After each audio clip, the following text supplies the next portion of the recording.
তোরে যদি আজ ধরতাম রে বাইরে ভিটার সামরা উড়াই লাইলাম হইলে বুবার ঘরের বাবা আরেকদিন যদি খালি গাছের নিচে দেখমু তোরে গাছের লগে বাইন্দা বিডামু।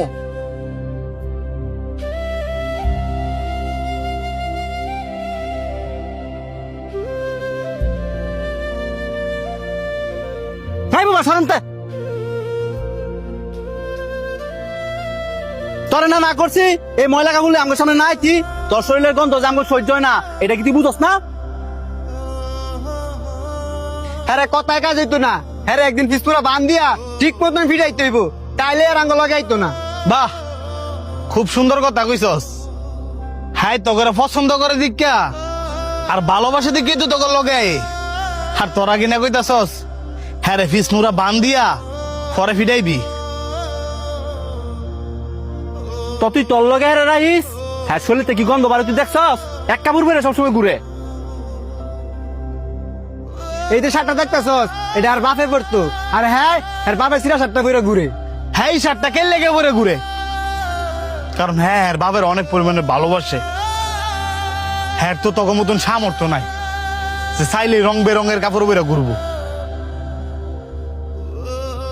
হ্যাঁ বুবা দেখা অসহায় দেখা তোরা কি হ্যাঁ মানুষ মনে করস না?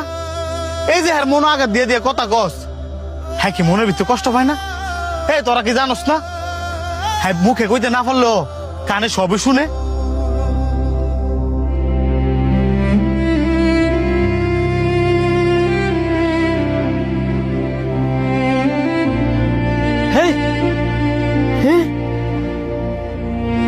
সর বুবা, আমার কাজ আমারে করতাম দে। কেডা রে আমার আম গাছের নিচে? কাকা ওই যে হ্যাঁ এই বুবাই হ্যাঁ না করার পর ওই গাছ উইডাল দিছে। বুবা তোরে আজকে আমি খাইছি।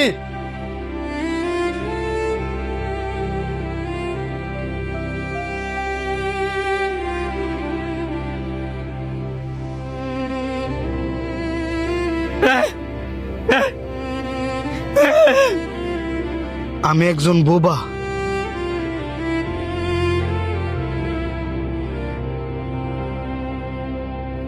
আমি চাইলেও কারোর সাথে কথা বলতে পারি না। সবারই তো মন আছে,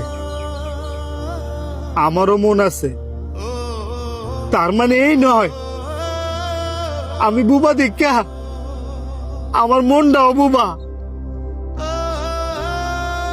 এই যে আমার মানুষ মারে বহে, আমার মনে কত কষ্ট।